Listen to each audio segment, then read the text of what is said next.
जय हिंद फ्रेंड्स। जैसा कि हमने अपने पिछले वीडियो में पढ़ा है वर्ण विचार और शब्द विचार के बाद, तो उसी से हम आगे बढ़ते हैं। तो आज हम संज्ञा के बारे में जानेंगे, जिसको अंग्रेज़ी में नाउन बोलते हैं। संज्ञा का मतलब जानने से पहले हमें ये पता होना चाहिए कि इसका यूज़ कहाँ कहाँ होता है। इसका यूज़ हमारे दैनिक जीवन में है, जो आप लोग करते हैं रेगुलर बेसिस पे। तो इस संपूर्ण ब्रह्मांड में जो कोई भी पदार्थ हमसे दिखाई देता है या हमें दिखाई देता है, माफ़ कीजिएगा थोड़ा सा मिसप्रिंट हो गया है टेक्निकल टीम द्वारा, दिखाई देता है अथवा जिसका मन से अनुभव किया जाता है, उन सब पदार्थों के नाम को संज्ञा कहते हैं। तो कुल मिलाकर जो बचपन में आपने पढ़ी होगी ना, किसी व्यक्ति वस्तु स्थान भाव, है ना, तो इसको याद करने का तरीका प्राणी हो गया, वस्तु हो गया, स्थान भाव अवस्था गुण या दशा के नाम को संज्ञा कहते हैं। जैसे राम, सीता, पुस्तक, जयपुर, अच्छा, अमीरी, बालपन, ये सब है। अब आते हैं टाइप ऑफ संज्ञा। टाइप हर चीज़ का है। इंसानों के टाइप होते हैं, कई तरीके के होते हैं। उसी तरह की संज्ञा के भी टाइप हैं, कई तरीके के। तो पहला क्या, व्यक्तिवाचक। देखिए हमारे ही ऊपर आ गया व्यक्तिवाचक। व्यक्ति का मतलब ही है, व्यक्तिवाचक मतलब प्रॉपर नाउन अंग्रेजी वालों के लिए। दूसरा होता है जातिवाचक, तीसरा हो गया भाववाचक। तो इन तीनों का प्रयोग हम लोग करते ही हैं, तो उसी से हम लोग रिलेट करेंगे। व्यक्तिवाचक कि जिस संज्ञा में एक ही व्यक्ति, वस्तु या स्थान के नाम का बोध हो, उसे व्यक्तिवाचक संज्ञा कहते हैं। व्यक्तिवाचक संज्ञा विशेष का बोध कराती है, सामान्य का नहीं। प्रायः व्यक्तिवाचक संज्ञा में व्यक्तियों, देशों, शहरों, नहरों और नदियों, पर्वतों, त्योहारों, पुस्तकों, दिशाओं, समाचार पत्रों, अनेक महीनों आदि के नाम आते हैं। जैसे व्यक्ति के हिसाब से राम, सीता, रमेश, सुरेश, महेश, दिनेश, जो आपके नाम हैं। वस्तु के हिसाब से अगर देखा जाए तो उषा, पंखा, मशीन हो गई, ये सारी चीज़ें क्या हैं, वस्तु के नाम से। और स्थान तो आप जानते ही हैं, जैसे आप किसी स्थान का नाम है उस तरीके से ले सकते हैं कि किसी जगह आप रहते हैं, जिस जगह, जैसे आप कानपुर में रहते हैं, लखनऊ में रहते हैं, किसी भी जगह रहते हो, जिस जगह से आप ये वीडियो हमारा देख रहे हैं वो एक स्थान है। दूसरा क्या है, व्यक्तिवाचक संज्ञा की पहचान करना। व्यक्तियों के नाम आएंगे, ठीक है ना। तो व्यक्तियों के नाम कालिदास, अर्जुन, शेक्सपियर, ये तो इंग्लिश वालों ने पढ़ा ही होगा। दिशाओं के नाम उत्तर दक्षिण, सबको पता है, पूर्व पश्चिम।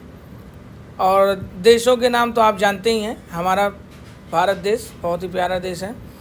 पहाड़ों के नाम हो गए जैसे हिमालय, विंध्याचल, ठीक है, गोवर्धन। समुद्र के नाम तो हिंद महासागर, प्रशांत महासागर और भूमध्य महासागर, भूमध्य सागर। अगला है नदियों के नाम यमुना, गंगा, इस तरह गंगा, यमुना, सरस्वती। दिनों के नाम सोम, मंगल, बुध, बृहस्पति, इस तरीके से आप याद कर सकते हैं। महीनों के नाम आपको पता है। पुस्तकों के नाम, पुस्तक जैसे क्या है, रामायण हो गई, गीता हो गई, बाइबिल हो गई, गोदान हो गई, कुरान हो गई। तो ये सारी क्या हैं, पुस्तकें हैं और बहुत ही अच्छी पुस्तकें हैं। समाचार पत्रों के नाम जैसे द हिंदू हो गए, जो आप लोग पढ़ते ही होंगे। द टाइम्स ऑफ इंडिया हो गया, राजस्थान पत्रिका, पंजाब केसरी, दैनिक जागरण। त्यौहार व उत्सव, होली, ईद, क्रिसमस, स्वतंत्रता दिवस जानते ही हैं। नगरों के नाम सीकर, जयपुर। प्रयास नहीं होगा, यहाँ प्रयाग होगा, थोड़ा सा मिसप्रिंट है। प्रयाग नगरी बहुत ही बढ़िया, जो कुछ समय से अभी फेमस भी है।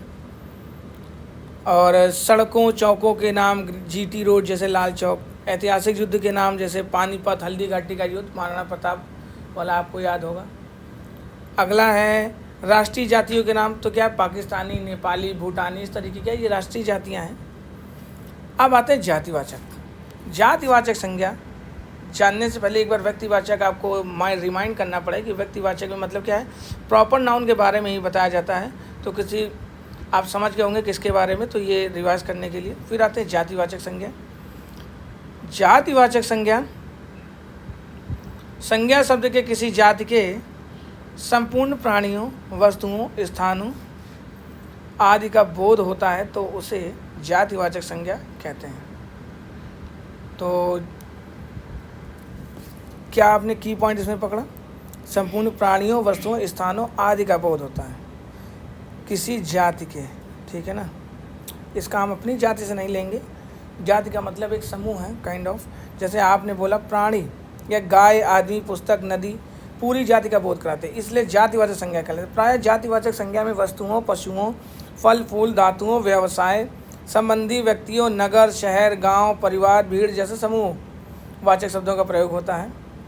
प्राणी, तो प्राणी के अनुसार जैसे क्या है, तो गाय है, मनुष्य है, हम लोग भी एक प्राणी ही हैं शायद, ठीक है ना। ये देखिए मनुष्य में ऊ की मात्रा, घोड़ा, तोता, कबूतर, तो ये एक, अब जैसे मान लीजिए बोला घोड़ा, तो बहुत सारे घोड़े हैं, स्पेसिफिक तो कोई है नहीं। उसी तरीके से वस्तु है, तो कोई वस्तु है पंखा, तो पंखा कोई भी हो सकता है, ओरिएंट का हो सकता है, उषा का हो सकता है, या कई कंपनियां आती हैं जो आपको पसंद हो। स्थान है तो पहाड़, नदी, शहर, गांव, विद्यालय, कोई भी जगह हो सकती है। अब आते हैं भाव पर। भाव का मतलब होता है एब्स्ट्रैक्ट। एब्स्ट्रैक्ट नाउन इंग्लिश में होता है जिसे हम क्या है कि नापा नहीं जा सकता है, व्यक्त कर सकते हैं केवल। उसी तरीके भाव हैं जो हमारे व्यक्त होते हैं, कोई नाप नहीं सकता कि मैं, अगर आप खुश हैं या आपका कोई भाव है इस समय, तो वो कितना है।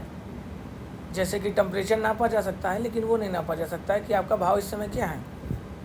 भाव इन द सेंस रेट वाला भाव नहीं है, इसमें जो भाव है, जो हमारे क्या कहते हैं, गुण है, धर्म है, दशा है, कार्य है, जो मनोभाव हैं, उनको बोलेंगे। तो जिस संज्ञा शब्द से प्राणियों या वस्तुओं के गुण, धर्म, दशा, कार्य, मनोभाव आदि का बोध होता है तो भाववाचक संज्ञा कहते हैं। जैसे प्रायः गुण, दोष, किसी के गुण हैं तो आप तो जानते ही होंगे, आपके अंदर ही बहुत सारे गुण हैं। और दोष तो हर व्यक्ति के अंदर ही होते हैं, फिर वो व्यक्ति ही नहीं हो सकता। अगला है अवस्था, कि अवस्था का मतलब क्या होता है। अवस्था का मतलब है एक तरीके की सिचुएशन। नेक्स्ट है व्यापार, अमूर्त भाव और क्रिया के मूल भाव जो हैं, ये हमारे भाववाचक संज्ञा हैं। जैसे सुख, बचपन, तो सुख जैसे क्या है कि आप लोग सुख के लिए ही क्या है कि नौकरी पाना चाह रहे हैं, तो ये आपका भाव है। बचपन है जो आप बिता करके आए हैं, अच्छा है, बुरा है, जैसा भी है आप ही का है। सुंदरता जो सभी की होती है, किसी की मन की होती है, किसी की तन की होती है, तो डिपेंड करता है। मानवता मेरे हिसाब से सबके अंदर होनी चाहिए। मनुष्यता जो आपके अंदर है। शैशव जो आप जानते ही होंगे, आपके आसपास छोटे बच्चे होते हैं। गौरव मतलब एक तरीके से प्राउड हो गया। और दूसरा है नौकरी, तो आप जानते ही हैं। बुढ़ापा, अहंकार, सर्वस्व, अच्छाई, खटास, मिठास, वीरता, माधुर्य, खट्टापन, वीरत्व, लाली इन द सेंस जो एक रेडनेस होती है फेस की, उस सेंस से ले सकते हैं, या सूर्य की लाली उससे ले सकते हैं। अगला है खेल, लूट, हंसी, चढ़ाई, चुनाव, ये सब क्या है भाववाचक संज्ञा का पार्ट है। भाववाचक संज्ञा शब्दों की रचना किसी जातिवाचक संज्ञा शब्द, सर्वनाम में, विशेषण में, क्रिया में, अव्यय शब्दों में किसी न किसी प्रत्यय से जुड़ने से होती है। जैसे जातिवाचक संज्ञा से अगर भाववाचक संज्ञा बनाना है, तो जातिवाचक संज्ञा में जब हम प्रत्यय का मतलब होता है, इंग्लिश में आपने पढ़ा होगा प्रीफिक्स, सफिक्स, तो जो सफिक्स होता है वही प्रत्यय है हिंदी में। तो जातिवाचक संज्ञा में जब हम प्रत्यय लगा देते हैं तो भाववाचक संज्ञा बन जाती है। जैसे मित्र में अगर हमने ता लगा दिया तो वो बन गया मित्रता। तो मित्रता एक प्रकार का भाव है, और मित्र एक प्रकार की जाति है। वो कई प्रकार के होते हैं, भांति प्रकार के लोग पाए जाते हैं। मित्र हो सकते हैं, अच्छे भी हो सकते हैं, बुरे भी हो सकते हैं, जो आज के समय में टॉक्सिक भी हो सकते हैं। बच्चा प्लस पन, तो बचपन, ठीक है। कई स्कूल्स के भी नेम हैं, और आप लोग ने भी देखा ही होगा अपना बचपन। महात्मा प्लस ये, तो महात्म्य। सर्वनाम शब्द से भाववाचक संज्ञा बनाना। अब देखिए, हालांकि अभी हमने सर्वनाम नहीं पढ़ा है, लेकिन फिर भी थोड़ा सा अंडरस्टूड होता है कि संज्ञा के स्थान पर प्रयोग होने वाले शब्दों को हम सर्वनाम कहते हैं। तो सर्वनाम शब्द में जब प्रत्यय लगा देते हैं तो भाववाचक संज्ञा बन जाती है। जैसे अपना, ठीक है, ओन का ये भाव है अपना, तो अपने में जब पन लग जाता है तो अपनापन, ठीक। दूसरा है अपना प्लस तो अपनत्व। नेक्स्ट है सर्व प्लस तो सर्वत्व। नेक्स्ट है नोट ये पैसे वाला नोट नहीं है, ये नोट पॉइंट वाला नोट है। तो ममता ऑब्लिक एकता जैसे कुछ शब्द ऐसे शब्द होते हैं जिनमें पूर्णतः भाववाचक संज्ञा ही मानी जाती है, परंतु वाक्य प्रयोग में यदि ये शब्द किसी एक स्त्री विशेष के नाम को प्रकट करते हैं तो वहाँ इन्हें व्यक्तिवाचक संज्ञा मान लिया जाता है। जैसे कुछ किसी भी मान लीजिए महिला का नाम ममता है तो वो फिर भाववाचक संज्ञा में नहीं आएगी, ठीक, वो उसका क्या है, नाउन में लिया जाएगा। और किसी महिला का नाम अगर एकता है तो हम उसको भाव में नहीं लेकर के उसका नाम जो है संज्ञा के रूप में लेंगे। तो ये आपको याद रखना पड़ेगा। तो ममता शब्द में संज्ञा है, भाववाचक संज्ञा। माँ की ममता अनुपम है। अनुपम का मतलब होता है जिसके जैसा कोई ना हो। तो माँ की ममता अनुपम है तो ये भाववाचक संज्ञा। लेकिन ममता 8वीं में पढ़ती है तो इसका मतलब माँ का इमोशन 8th क्लास में नहीं पढ़ता है। इसका मतलब ममता कोई एक बच्ची है जो क्लास 8th में पढ़ती है। नेक्स्ट है विशेषण शब्दों से भाववाचक संज्ञा। विशेषण का मतलब एडजेक्टिव होता है जो हम आगे पढ़ेंगे। लेकिन हमें पता है आप विशेष हैं। क्यों विशेष हैं? आपके अंदर कोई ना कोई अलग गुण होगा। तो इसी प्रकार से क्या है, विशेषण शब्द में जब प्रत्यय लगा दिया जाए तो भाव बन जाता है। जैसे आप अच्छे हैं तो अच्छा, अच्छा प्लस आई, अच्छाई। सुंदरता, सुंदर प्लस ता तो सुंदरता। अगर सुंदर प्लस या तो सौंदर्य। एक प्लस ता, एकता। नेक्स्ट है क्रियावाचक। क्रियावाचक शब्द में जब प्रत्यय लगता है तो भाववाचक संज्ञा बना सकते। जैसे सजना, किसी किसी को पसंद होता है, गाना भी है, ठीक, तो उसी तरीके से सजना प्लस आवट तो हो गया सजावट। घबराना, जैसे आप लोग एग्ज़ाम में घबरा जाते हैं या कई ऐसी सिचुएशंस आती हैं तो घबराना प्लस आहट तो हो गया घबराहट।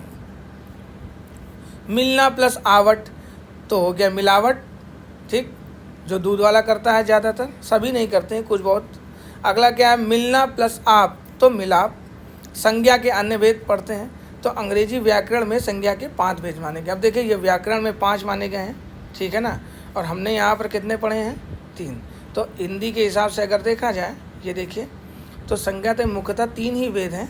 लेकिन अगर अंग्रेजी के हिसाब से देखें तो इसके 2 बढ़ जाते हैं, जिसमें समुदायवाचक संज्ञा और द्रव्यवाचक संज्ञा बढ़ जाती है, ठीक है।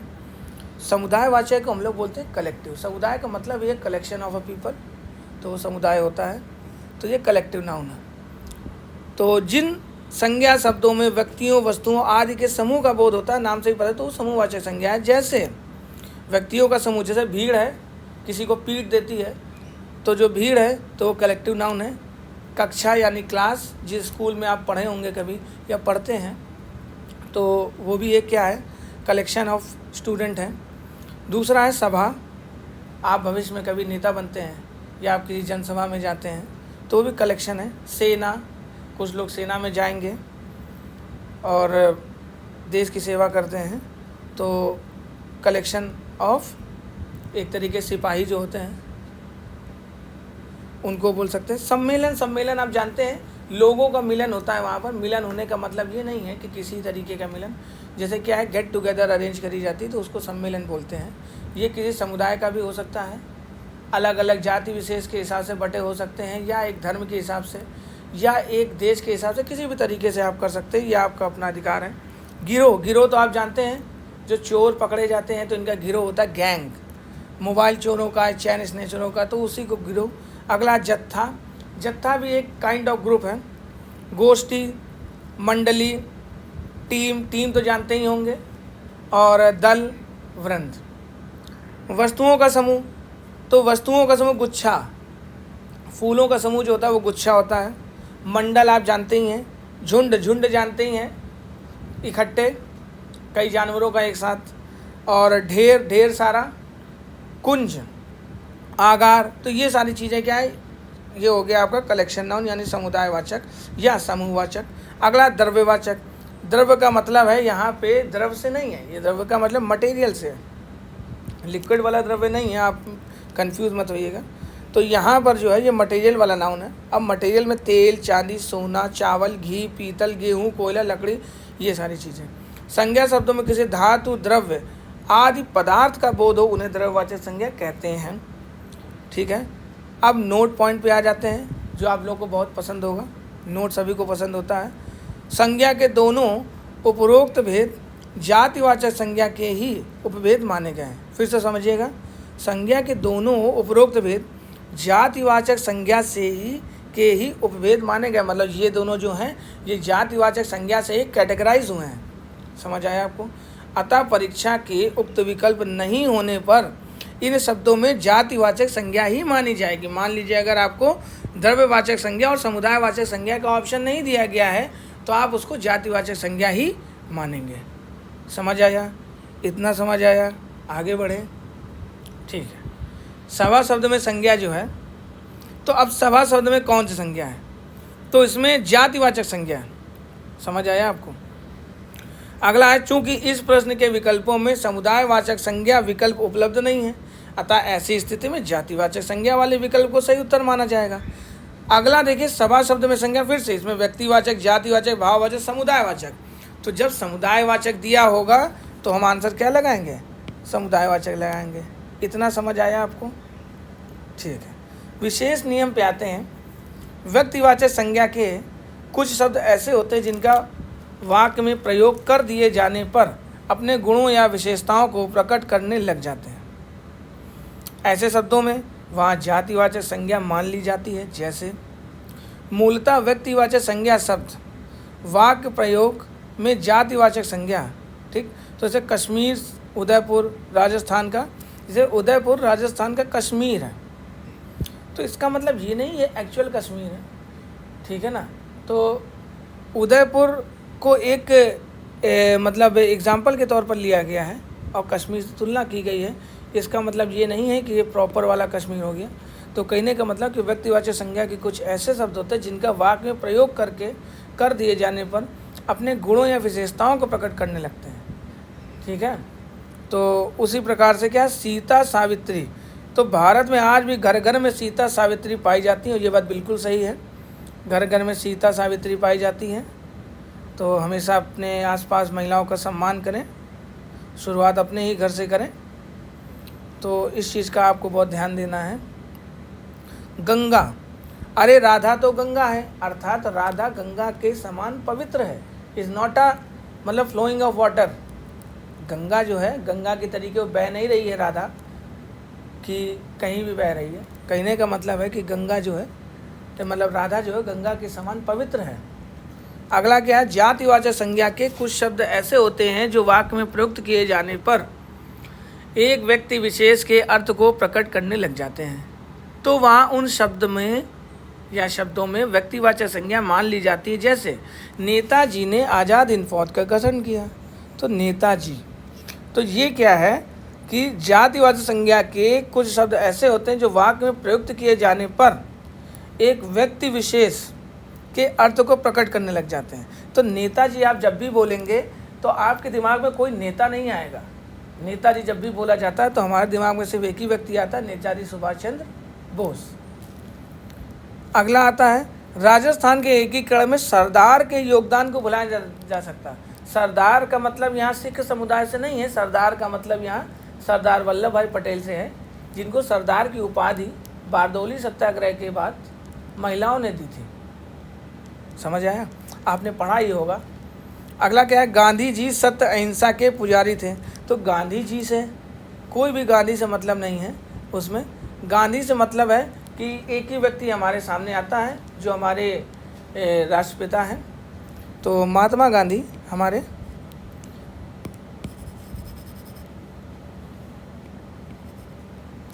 अगला क्या है, सत्य एवं अहिंसा के पुजारी थे। तो नेक्स्ट है, व्यक्तिवाचक संज्ञा शब्द एवं भाववाचक संज्ञा शब्द सदैव एक वचन में ही प्रयुक्त हो सकते हैं। मतलब व्यक्तिवाचक संज्ञा और भाववाचक संज्ञा ये हमेशा क्या सिंगुलर रहेंगे। इनका बहुवचन प्रयोग कर दिया जाता है तो इनमें जातिवाचक संज्ञा मानी जाती है। अब पूछे कैसे, विभीषण तो व्यक्तिवाचक संज्ञा है, तो विभीषणों अर्थात ये जातिवाचक संज्ञा है। समझ आया आपको?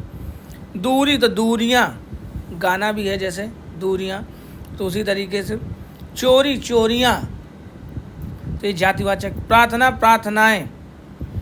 अगला है, यदि किसी क्रियावाचक शब्द का प्रयोग कर्ता कारक के रूप में कर दिया जाता है तो वहाँ उसे क्रिया न मानकर संज्ञा शब्द माना जाता है। फिर से समझिए, यदि किसी क्रियावाचक शब्द का प्रयोग कर्ता कारक के रूप में कर दिया जाता है तो वहाँ उसे क्रिया न मानकर संज्ञा शब्द माना जाता है। एवं ऐसे शब्दों में क्रियात्मक संज्ञा मानी जाती है। ये पॉइंट आपको एक बार समझना पड़ेगा। घूमना स्वास्थ्य के लिए लाभदायक, तो यहाँ पर घूमना क्रिया ज़रूर है, लेकिन यहाँ जो घूमना प्रयोग हुआ है वो संज्ञा के रूप में माना जाएगा।